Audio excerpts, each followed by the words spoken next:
Atheist Talk and KTNF AM 950, the progressive voice of Minnesota. Good morning to all of you joining us locally by radio and streaming online. We appreciate you tuning in. Today is Sunday, February 3rd, 2019. I am your host, Maddy, and I'm happy to be joined right here in studio by Farmer Dell, the host of the new podcast, Evidence-Based Eating, a podcast that offers, quote, a skeptical perspective on the science, technology, and ethics of our food choices. This is an open conversation. We're going to be hitting some areas that many people get passionate about, but so few of us really know anything about anyway. So please, we welcome and encourage listener interaction with your phone calls to 952-946-6205, your emails to radio@mnatheist.org, tweet us at Atheist Talk, or find us on Facebook over at facebook.com/Atheist Talk. And Dell, thank you for joining us on this beautiful spring day. Good morning. It's lovely to be here. So I want to start off with your podcast. Your show description is, as it just said, a skeptical perspective on science, technology, and ethics of our food choices. But what does that mean? Yeah, so I am an atheist, a skeptic, and a science enthusiast. I really fell in love with shows like The Skeptic's Guide to the Universe and shows like that really offer a skeptical take. And it was, when I first listened to a show like that, it was like coming home. I think the very first show I downloaded, they were talking about how GMOs are fine. And I was like, these are my people. But it turns out that there's still like a big black hole where some of that knowledge should be in the skeptical movement, especially when it comes to animal agriculture. And I hear a lot of like throwaway lines like, oh, well, we know that like animal agriculture is terrible for the planet, and then they just move on. And it seems like there's a hunger for that knowledge, but not a lot of people out there providing knowledge in that specific niche. And I wanted to be able to fill that for people. So that's what I'm hoping to do with my podcast. And I've listened to the two episodes that you have out right now. And yeah, I think you're succeeding. I mean, they're really good. Thank you. Yeah. At first, I was afraid to start the podcast. I mean, I turned it over in my head for probably over a year because I was like, oh, what will I even talk about? And then I was sitting in my deer stand opening weekend, and I was like, let's just write down a list of possible show topics. And I filled up 2 full notebook pages, like including scribbling in the margins. And I was like, wow, that was not a thing I needed to worry about. And now it's like a paralysis of choice. Like, what do I do next? Because there's so much interesting stuff that I wanted to cover. So far, I covered just some statistics about animal antibiotic use, and in my first show, some statistics about like how often are they really used, what are they used for, what do the labels you see at the grocery store mean. And in my second show, Hertzie, who's often on Minnesota Atheist Talk, joined me, and we talked about raw milk. What is it? Does it actually taste different? Is it going to cure autism and cancer? No. Surprise, spoiler alert, probably not. And is it going to kill you? That's the other option there. So we just dove into that. They're not super long episodes. I'm targeting about 30 minutes because I don't want them to get really long, but unfortunately that means they have a pretty narrow focus. So I haven't recorded my 3rd episode yet. That'll be happening soon. I got to narrow my topics down. I like that they kind of have a laser focus though, because there's so much, you could go off on so many tangents and it would get like the way you just get right to it. And you answer a whole bunch of questions related to it, but yet you still leave it open to like do follow-up shows or like have additional questions. It's a really good format that you have. Thank you. Yeah, and I really look forward to having more guests. My first episode was kind of a monologue, and I don't think it was that entertaining. I was entertained. Thanks.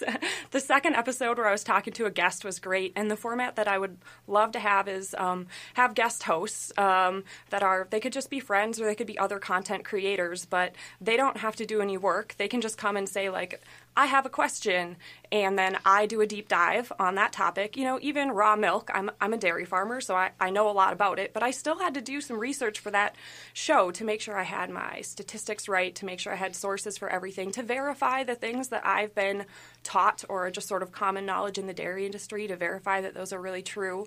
And I try to link to at least a handful of my main sources in my show notes just so people can see that I have some backup for what I'm saying. It's been going well so far. I just have so many more things. I feel like I have 3 years worth of show topics I want to talk about still. I was listening to the raw milk episode, and I was finishing up this morning, and I was reminded that at the large nameless healthcare corporation that I work for, our CFO, not our CEO, our CFO was coming into the lab, and we're a medical science lab, and raw milk came up for some reason, and he started going off about all the cancer cures and everything else, and I'm looking, I'm like, you realize you're standing in a science lab, right? Like, we can't let you just say that stuff. And he's like, but maybe people didn't get sick, or people are getting sick now because of they're not drinking the raw milk, and then he started to go off on the anti-vaccine stuff. I'm like, oh my God. You are the It's really interesting that the traps that people can fall into. I have a good friend who is an RN and is really into essential oils. And it's like, you're an RN. I know you've had a lot of education in this area, but people can fall into those traps. And unfortunately, it seems like a lot of people in the atheist and skeptical movements are so good at pointing out logical fallacies in a lot of areas, but when it comes to especially animal agriculture, they fall into an appeal to nature and appeal to antiquity just over and over and over again. And we're so excited about technology. As science enthusiasts, we're so excited about technology in so many areas. Why are we afraid of technology when it comes to agriculture? And so I want to do some myth debunking, but I also just want to get people excited about, let's talk about the brand new robots that milk cows. That's how so cool is that? Yeah. I want to do an episode on that because I actually have some family members that installed 2 cow milking robots very recently. So I want to talk about that because it's really cool. Yeah, and I'm assuming it's not like Rosie the robot. No, so it's like a little stall, like a little machine, and the cows walk into it, and then a robot arm pops out, and it cleans their udder, and it locates where their teats are, and then it attaches the milkers, and the cows get a little food distributed to them, and they have a collar with an RFID chip, so it tells them which cow this is, so you can get so much data from it. It's really cool. They're also pedometers, so you can, and it weighs them, and you can see, they'll lose 30 pounds if they're sick, and that's just because they eat 100 pounds of food a day, so if they're not having a good day and they have a reduced appetite, they're going to weigh less when they come into the robot. And they come into the robot whenever they feel like it. You mean when you use your cattle prod and inhumanely shove them in there like the terrible dairy farmer you are? That was not sarcasm. Necessary. No, not necessary. Some cows need the food treat to kind of lure them into the robot, but that also creates some cows that are real bosses. They'll just go through the robot over and over again trying to get a snack, but the collar tells the robot that this cow was just here, and you can tell it she's only allowed 4 visits a day. Oh, cool. Yeah, so and then it'll also alert you, if a cow hasn't come through the robot in 20 hours, you'll get an alert, and it'll be all right, maybe she's not feeling well, or if they're in heat, they'll be a little distracted maybe, and they won't remember to come through the robot. And then you usually just sort of gather them, and once you get them close to the robot, they're like, oh yeah, this thing, For the most part, cows enjoy being milked because it's kind of a relief, so it's not something you have to work very hard to get them to do. So I didn't understand that until we talked at the winter solstice 2 months ago.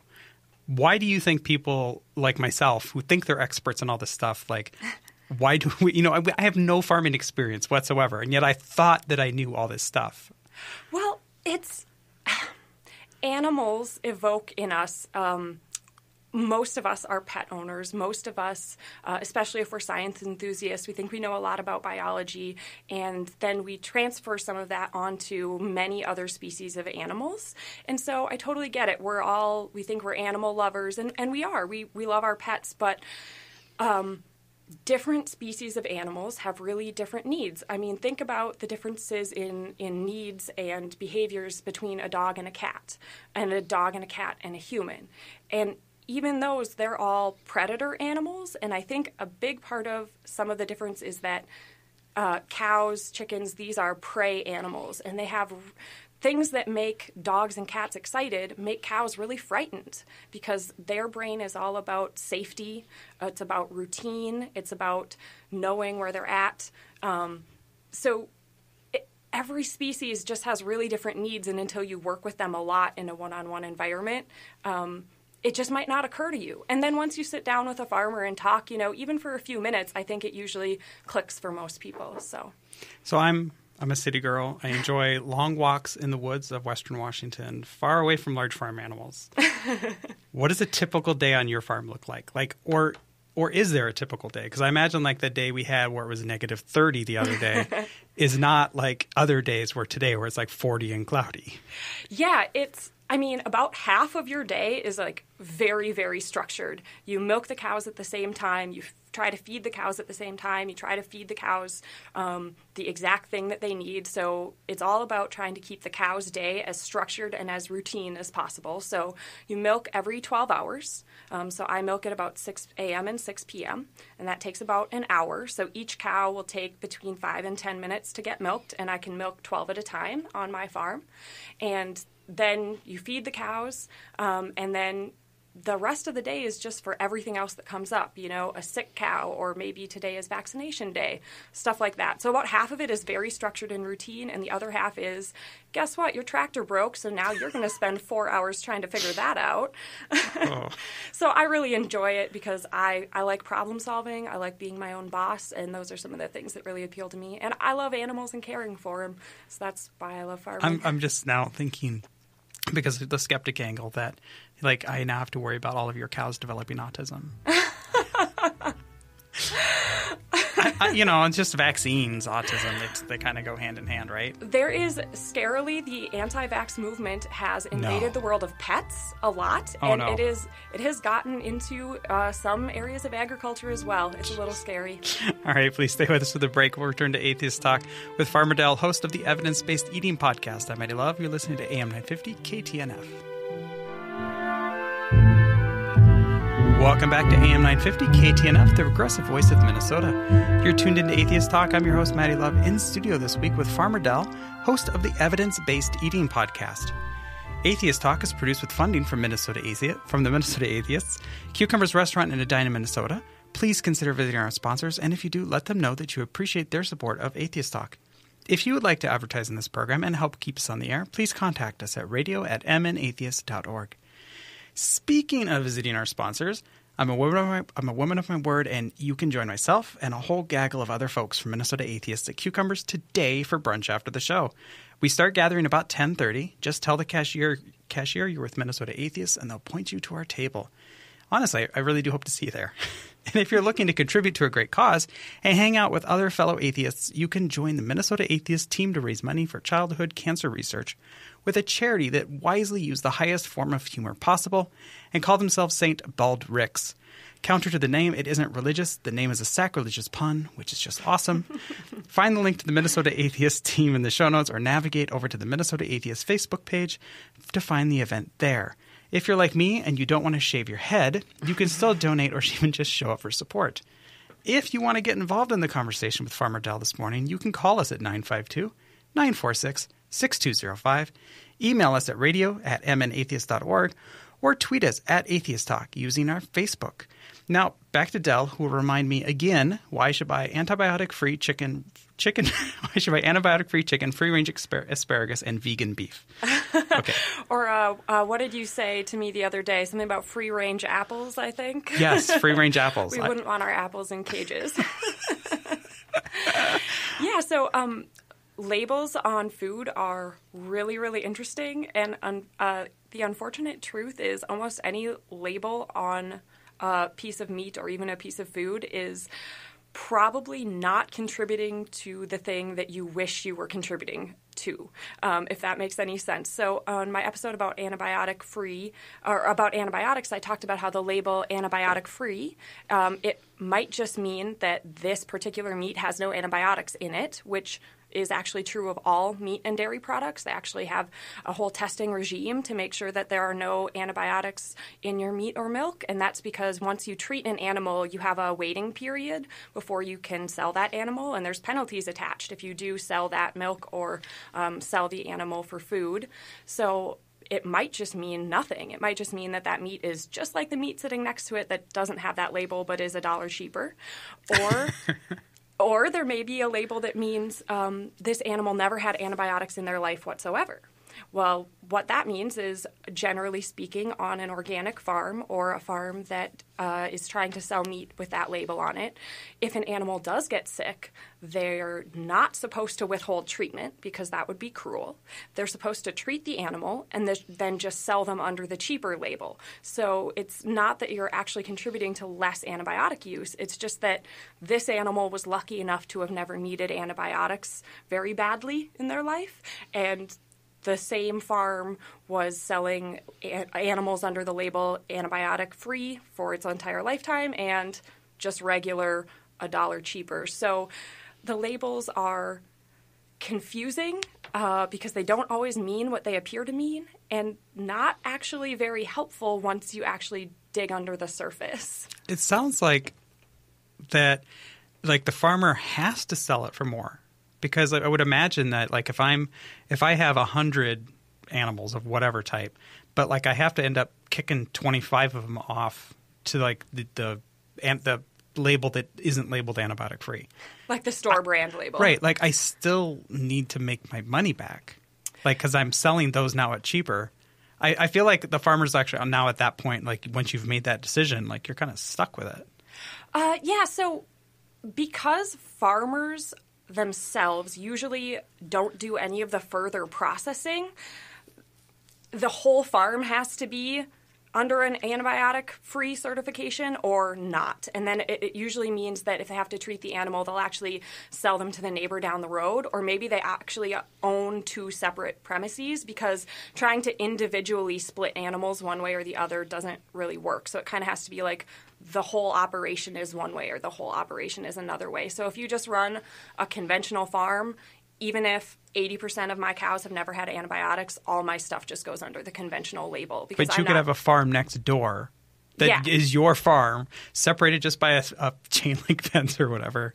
Yeah, there's some rules, like particularly with organic. Organic certification has like a whole boatload of rules that come with it, and honestly, most of it is just an appeal to nature or appeal to antiquity. It's not really a scientific division of what's allowed in organic and what's not.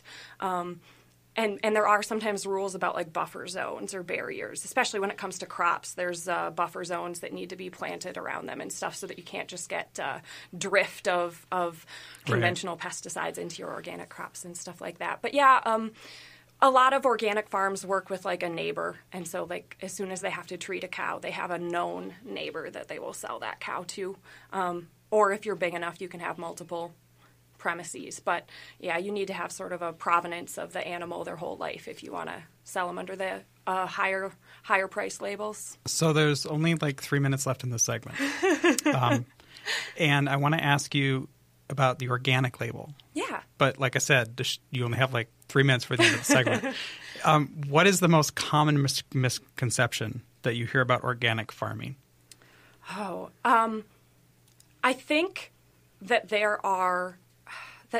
there's a couple of them. I mean, that there are no pesticides or chemicals used, which of course I think as skeptics know, when you hear like no chemicals used, we all know to roll our eyes a little bit at that, you know. Because they do water the crops. Right, because the crops get watered, things like that. And also I think there's a misconception that organic animals, for example, are less likely to get sick or something like that, and that's not necessarily the case. It's just that once they get sick enough to need antibiotics, they're going to get treated and they're going to get pushed out of the organic system into the regular food chain. So those are a couple of the big things. And the organic label, the rules are, I mean, they're a stack a foot high. So there's so many things that I could get into. Like, I've been thinking about that for a podcast episode, but I would have to split it into a whole chain of things. I think I'd really have to narrow it down.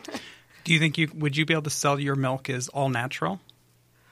Yeah, the all natural claim has very little regulation around it, so I think that would probably work. I'd have to look into it a little deeper because I don't want to put my foot in my mouth as far as what's required and what's not. But for the most part, the all natural claim is fairly meaningless. I mean, even more meaningless than the word natural, I think. I know I hear these labels and it's like, well, like organic. Like, I took a lot of chemistry. All milk is organic. Yeah, organic means something totally different when it comes to chemistry, doesn't it? Yep. And it's natural. Like, yeah, that cow made that milk. Yeah. That seems to be natural. Right. And, the pesticides that are allowed to be used in organic agriculture are just natural pesticides versus synthetic pesticides, which doesn't necessarily mean that they are less toxic or safer. So that's kind of a chemical by chemical decision that you need to be able to make, and that's not the kind of stuff that's on the food label. Right. You can't see from the label whether or not this farmer withheld treatment on their animal a week longer than they should have because they were hoping not to have to sell it. You can't see whether, no, they followed the rules to the letter. They treated them as soon as they saw a sign of illness. The stuff that really matters is not the stuff that's on the label, and the stuff that's on the label isn't what it seems to be. It's kind of frustrating, you know? All right, well, we'll return after this short commercial break. You're listening to Atheist Talk on KTNF, AM 950.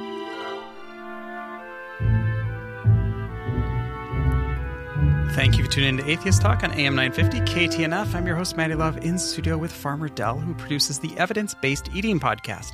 If you'd like to chat with us this morning, you can call us at 952-946-6205. Email us at radio@mnatheist.org or tweet us at Atheist Talk. Before we continue with this conversation, bit of housekeeping. I want to thank our dedicated group of volunteers and generous donations of, well, you, our listeners. You help keep Atheist Talk on the air and in podcast. This week, I'd like to thank donors Shirley and Steve. If you're able to help with a donation, please consider doing so at our Radio Fund page or our Patreon, where you can get extended interviews at patreon.com/atheisttalk. Minnesota Atheists is a 501c3 tax-deductible organization. We couldn't do this show without you, and we do deeply appreciate your support. Music for Atheist Talk is by composer and member Brent Michael David and is used with permission. Please note all opinions are of the guests and hosts only and do not necessarily reflect the Minnesota Atheist Organization. Mischief managed. Back to the conversation with Farmer Dell, who is going to remind me again why veganism is the only true morality and atheists who aren't vegans are terrible people. Okay, we're not actually going to talk about that. I thought that was a funny joke when I wrote it last night. There may have been some beer involved. Actually, there was. I'd like to formally endorse Moon Man by Nuclearis Brewing. Delicious. That sounds delicious. That is not an endorsement of Minnesota Atheists or Atheist Talk. Just for Maddy. Just for me. No, Sociable Cider Works, though. Oh, my gosh. Yeah. Anyway. I want to talk about – I do want to get back to your podcast and farming. And these are really cool topics because I don't know much about them. But I want to take a few minutes to briefly touch on both your atheism and your skepticism, if that's okay. Absolutely. So I'm from rural Minnesota. Generally speaking, Michelle Bachmann's district. So that gives you sort of a picture of where I come from. My family was nominally Catholic. Like, I'm not sure if they ever took me to church before they decided to send me to Catholic grade school. Just because they wanted sort of the smaller class sizes, higher quality education. I put that in quotes. I mean, it was a good school. I got a good education there. But honestly, it never really made sense to me. I did awesome in school. I loved all my classes except for a religion class because the stuff they were saying, like, it didn't make sense. They were like, well, this is a mystery and no one understands it and you are not supposed to understand it. And I was like, that's the silliest thing I've ever heard. Like, what? And in religion class, my questions bothered everyone. Whereas in all my other classes, my questions, everyone loved them because I was like a straight A, top of the class student. And so, like, atheism wasn't a thing that, like, I was never really Christian. It just never made sense to me. And I actually remember the exact moment that I became aware that what my teachers were telling me about God was not necessarily the case, that there were alternative theories out there. And that was when I read the book. I was 8 years old. I read the book, The Golden Compass. I love that book. Yeah. And, they made that into a movie a few years ago, and Christians were very upset about it. And they said, this will turn children into atheists. And I sort of laughed to myself because I was like, well, I mean, it kind of did. But just because it was the first thing I happened to read that proposed an alternate mythology. And I remember reading that specific chapter where they find out who God is, and God is just an angel, and then God dies. And I was like, oh, Well, obviously, there's just, like, it just made perfect sense that I was like, oh, there are other options out there. Well, clearly the one they've been telling me here is BS because it never made any sense. My parents still made me go through confirmation, even though, they never went to church themselves. Maybe if they'd got on the indoctrination sooner, maybe it would have stuck.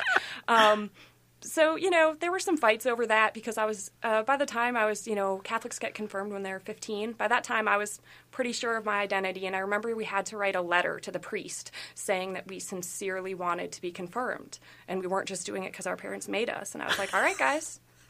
So you want me to lie to the priest or not do this? And I was like, I feel like I'm disrespecting your religion by lying to the priest. Am I not? And my mom just was like, all of your points are good. Write the letter. But you're doing this anyway because I am your mom and I said so. So as a skeptic, that was your first experience with confirmation bias? Well, yeah, a little bit. It was just so clear that, like, there wasn't a good reason. And finally she landed on, I remember very clearly, her sitting in the kitchen and saying to me, but you need, like, don't you want to get married in a church? So guess what? I got married in my parents' backyard because I was like, don't want to get married in a church. And I told my husband, we can get married in a church if it's like your family church that you went to, and I'm not lying to the priest. I'm going to tell him I'm an atheist. So if your Catholic rural priest will marry us in your church, go for it. And he was like, I was like, I don't think he's going to do it, but we can try. And then he actually ended up being the best man in a wedding for a Lutheran friend of ours. But, that sounds scandalous. I don't know much about Catholicism, but that sounds scandalous. Well, where I grew up, there were Catholics and Lutherans, and so the Catholics were told that the Lutherans were the liberals, but apparently Lutherans are actually not liberals. This is a thing I learned in adulthood. But it was a more conservative Lutheran church, and our friends were living in sin, and it was mostly a financial consideration, and their priest was a real jerk. Their pastor, right? If you're Lutheran, you're a pastor, was a real jerk about it.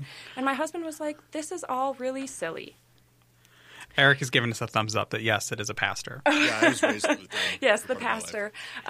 So he went through that whole wedding process and saw how difficult, and he was like, none of this makes any sense. Who is this pastor to tell them that they need to spend all this money to have separate apartments or he won't marry them? And he was like, you're right. This is silly. Why would we even go through this? And so everyone was really happy with it, even some of his more conservative family members. Nobody said a word. Everybody loved our very non-traditional wedding. We didn't mention God. We didn't have a priest involved. It was just a friend of my dad.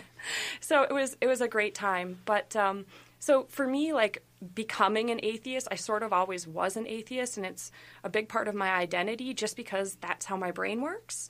But it's not something where I have a story of coming out or of changing my mind about it. And skepticism, I guess, is the other place you wanted to go. Yeah, because I know a lot of people will come to atheism through skepticism. Not that you have to be a skeptic to be an atheist, or an atheist to be a skeptic, as we learn far too often. But yeah, I was interested when we would talk, like, in between segments, how you had mentioned that you were an atheist first. Yeah. And I've always been, like, a very analytical and logical person, and I think really hard about stuff, or I try to. But in high school, a friend of ours was in a car accident where he was driving, and he had been driving recklessly in a way that many teenagers do. But he hit a patch of ice, and a friend of ours was very, very badly injured. And there was a lawsuit. It was a whole thing. I was there. I was there within a few minutes of the crash and was with him through all this. And I watched him convince himself of a different set of events over about a week. A completely different reality. And that's a behavior that I've continued to see from him with other parts of our lives. And when you've known someone for 20 years, you know when they're remembering history just totally wrong. And I'm not sure to this day how much of that, it appears that this new narrative is reality for him. And I started understanding that we can have confirmation bias. We can convince ourselves of completely different things than really happened. And I started thinking very skeptically at that point in my life. And that's just a thing that I'm always doing. I'm just constantly trying to check myself, trying to check my biases, and especially just to seek out new information. And, you know, sometimes that actually stops me from doing things, because as soon as I open my mouth, I think of the counter argument. And if I don't have an answer to the counter argument, I don't even want to say it to begin with. So it takes a lot of energy to be skeptical, I think. I agree. It takes a lot of energy to be skeptical, and it actually takes a lot of self-confidence in a way, because if you're going to open your mouth to say anything, you have to be pretty confident in what you're saying, I think, because you've already double-checked it in your head before you say it out loud. And that's sort of where skepticism started for me, is I had just a really formative experience with understanding how people can have the same event happen and just come with vastly different conclusions. Yeah, because, I mean, and granted, I don't know your friend, but I know from a family member that I have, they talk about their childhood. Mm-hmm. And it's like, I've known this person since they were an infant. Like, yeah. The things you're telling me that happened in your childhood, I mean, I guess it's possible that they happened when I didn't. But like, that did not happen. You did not go through these things, this big, like, but they're not lying. Like, right. This is that is the narrative they're telling themselves. That is the memory they have. Right. And it's so, like, I have such and so then I look at that and go, ooh, where are my blind spots?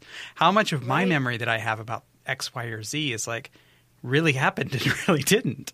Right. I mean, it can almost push you right into like a hard solipsism problem, because it's like, wow, if this person, and you start doubting yourself, and it's like, wait.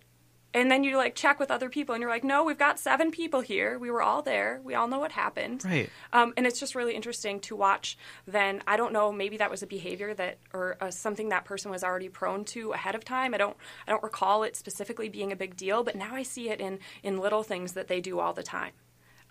Like, you know, cheating at cards or things like that. You know, like, oh, I didn't do that. And it's like, we watched you. You know what I mean? It's just like, wow, I don't want that to happen. I don't want to be that person. I want to be grounded in reality. That's really important to me. So I'm always double checking, triple checking, you know, everything I do. I'm trying to triple check all of my opinions. And that's why I love talking to people with different viewpoints. I've told you a couple times, you know, I'm a dairy farmer, which means I produce both milk and meat, because dairy cows are also meat cows. I love talking to vegans and vegetarians, because they and I actually have a lot more in common than myself and the average consumer, because we're really, really interested in where our food comes from and thinking about it really hard. I mean, I have a degree in animal science, but I also have a degree in philosophy. So these are the types of things I really like to think about, and I really enjoy and seek out hanging out with and talking to people who have the opposite opinions from me, because if I can't talk to people that have the opposite opinion of me, then why do I even have my opinion, you know? Well, I'm just wondering, and we've only got like a minute left, but I typically think of farmers as like older, socially conservative, church-going, country music loving. Oh, I hate country music so much. They don't have a degree, and not to think of them as stupid, just like not college educated. So how messed up is my stereotype of farmers in general?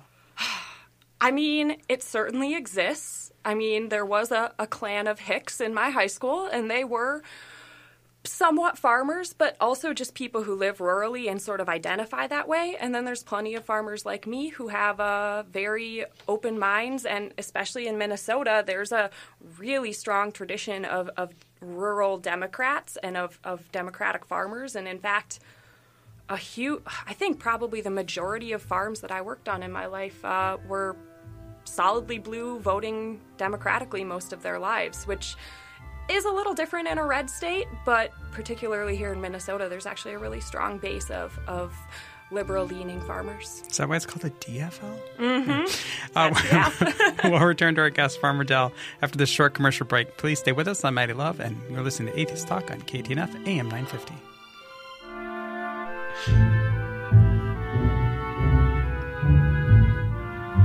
Welcome back to AM 950, KTNF, the progressive voice of Minnesota. You're tuned in to Atheist Talk. I'm your host, Maddy Love, in studio with Farmer Dell, host of the Evidence-Based Eating Podcast. If you're curious about Minnesota atheists and you just listened to that last commercial, we do have previous episodes. You can browse articles, book reviews, and peruse the calendar of upcoming events. I'm just reading, as I'm reading the script, I realize we just listened to this commercial. So I'm just going to skip all this because, it's good stuff. But, membership does have good perks. And really, if you're listening to this program and you think that Minnesota Atheists is a cool place, you should probably come check us out. We do a lot of cool things. Anyway, back to our conversation with Farmer Dell, who is explaining why an Apple Watch was better than a Fitbit in tracking the steps of a dairy cow. Okay, we really weren't talking about that during break. Okay. But I actually do have a question about that because there's that, I think it's a Kemp's commercial, and they're showing this is how many steps our dairy cow gets. And I remember we talked about this at the Winter Solstice Banquet. But I don't, and you were telling me something about and you talked about this earlier in the show today about prey animals versus predator animals and how maybe sometimes it's okay if your cow just wants to sit in a stall and be feel safe? That is absolutely what cows would prefer to do. So this is a dairy cow's time budget for the day. This is actually a thing you should do for your dairy cows is do a time budget because you don't want to be bothering them too much because they should be resting, laying down 14 hours a day plus. That is what they would love to do. They spend 7 or 8 hours eating and a few hours drinking and socializing, but mostly just laying down and chewing their cud. And that comes, if you want to go evolutionary with it, the idea with a cow is that when they find some good food, good grass, cow's digestive system is so cool. So they have no teeth on the top. They eat grass by wrapping their tongue around it and tearing it out. Oh, I had no idea. That's so cool. Yeah, well, they have one molar on either side in the back, but if you look at their face, it's just hard gums on the top. So a cow can't bite you unless you have unless you're in up to your forearm. So I have been bitten by a cow, but it's difficult to do. Anyway, so when they see good food, they're just supposed to eat as much of it as fast as they can, just shovel it into their mouths. And then when they're feeling safe, they burp it back up and chew it because grass is mostly fiber. So they need to have a lot of chewing to digest it. So they're going to, every piece of food they eat, they're going to chew 2 to 3 times. They're going to burp it back up and chew it. So if a cow is chewing her cud, which she'll be doing many hours a day, it means she feels very relaxed and safe. So that's actually something we do is we'll walk through a barn. If you're a consultant, you'll come into my barn and you'll look around and you'll count what % of my cows are chewing their cud right now. Just laying there, when if I walk by a farm or drive by a farm, I see a bunch of cows out. Will they do this in the field too? Mm-hmm, mm-hmm. And they're just all just laying there, chewing their gum, chewing their cud, whatever. Yeah. It's those are happy, healthy cows. Exactly. It means she's not at all frightened if she's chewing her cud. It means she's very chill, very relaxed. So, if you watch cows being milked, a lot of times, even while they're being milked, they're chewing their cud because they're just happy little cows. And by little, I mean 1,500 pounds, but, Yeah, and they have 4 stomachs, or if you want to be a pedant, you can say they have a 4-compartment stomach, but it's basically 4 stomachs. And the first one is about 40 gallons, and It is just a giant fermentation vat. So it's actually just full of bacteria and also some protozoa and some fungi. And that's what's digesting all that fiber. And so the cows are actually eating the bacteria more. They get some volatile fatty acids absorbed in that first stomach, but mostly it's all those bacteria that are growing, and that's what's continuing on the rest of the stomachs. So it's a totally different digestive system. It's a totally different style of living, and what they really need to be healthy and happy happy cows make more milk is to just feel really safe and really chill and have a very normal routine. So that's... I feel like we got slightly off topic. Sorry. I just got really excited about the cow digestive system. As you're talking about them needing their bacteria, humans had the same thing. We don't have 4 stomachs. But if we're lacking certain bacteria, we can't create a lot of the B vitamins we need. We can't create a lot of the clotting factors that we need. All that's done right in your gut. Yeah. And cows do all that in their 4 stomachs, and their very last stomach is basically like our stomach, which is a ton of hydrochloric acid and no bugs alive in our stomachs. But then there are bugs in our intestines, and there's some of that in cows' intestines as well. Now, horses are called pseudo-ruminants. So cows are ruminants because they have a rumen. That's the name of the first stomach. So horses are what's called pseudo-ruminants. So they eat all that grass as well, but horses have teeth on both sides. That's one of the ways you can tell they're not very closely related. They are not as good. Horses are known for having really sensitive stomachs, right? I don't know if you know anything about No. horses, but No. a lot of people do. I knew they had teeth. Horses are known for... I had a friend in high school who got her ear bit off by a horse, so not something you have to worry about with cows. Yeah. Plus one in the cow category. Look, you just don't taunt Mr. Ed. No. But horses have a digestive system like ours, but they still eat all this grass. So they have really sensitive stomachs, and then they have a really long intestine to try to still use bacteria to get nutrition out of all that fiber that humans can't digest, and horses aren't even that efficient at it. So other animals that are ruminants, if you guys are deer hunters at all, deer are also ruminants. Like, they're actually basically mini cows in a lot of ways, which I think is pretty cool. I guess I have seen, like, where you see a deer just sitting there, laying there, just like... Yep, they'll chew their little cud, and so are sheep and goats. So there's a whole family of things. I believe camels and, like, alpacas and stuff are pseudo-ruminants, so they're more like a horse. And poultry digestive systems are even cooler. Like, I need to do a whole podcast on those because, I mean, you think they're these big cuddly animals, and then you learn about them, and it's like, this is so alien. Wait, like, what kind of digestive system? Poultry, Poultry, okay. birds have a really interesting digestive system, because they're dinosaurs. Yeah, So, and that makes sense. Totally different from ours. Pigs are more like humans. They have a very similar diet to humans. So, I'm sorry, I'm just nerding out about all of this stuff. I love science, and that's one of the reasons I wanted to have you, just like we talk sciencey stuff. Yeah, absolutely. But we've only got a couple minutes left. I think that everybody probably understands your legal name is not Farmer Dell. And we've talked, like, at the Solstice Banquet about how, like, some of the reasons you needed to use a pseudonym for, like, this podcast and for, like, coming on here. But one of the things you talked about specifically was PETA. Yeah, there are actually there are several. PETA, I don't think, is necessarily it, but there are a few groups that are actually terroristic organizations. Like Animal Liberation Front is one that's actually like on the FBI watch list as a terrorist organization that will occasionally target farms, especially farms that are very active on social media and things like that. And I'm not super worried about it. I don't think it's super likely, but it's likely enough that if I could just keep things separate, and I can keep my atheist activities a little separate from my professional life as well, just at least have kind of a screen between those things, because there is the vast majority of vegans and vegetarians are wonderful people who I actually have a lot in common with, and I love talking with because they're interested in where their food comes from and how farming works and what's good for animals and biology as much as I am, which is awesome. But there is a very small segment of that population that's willing to do a lot of bad things because they view what I do as murder. And that's really tough to think about. So, all right, well, thank you for tuning in to Atheist Talk. We'd love for you to join us again next Sunday, and we look forward to seeing some of you at brunch in a few minutes. All right, this has been Atheist Talk on AM 950 KTNF, the progressive voice of Minnesota. Stick around if you're a Patreon listener.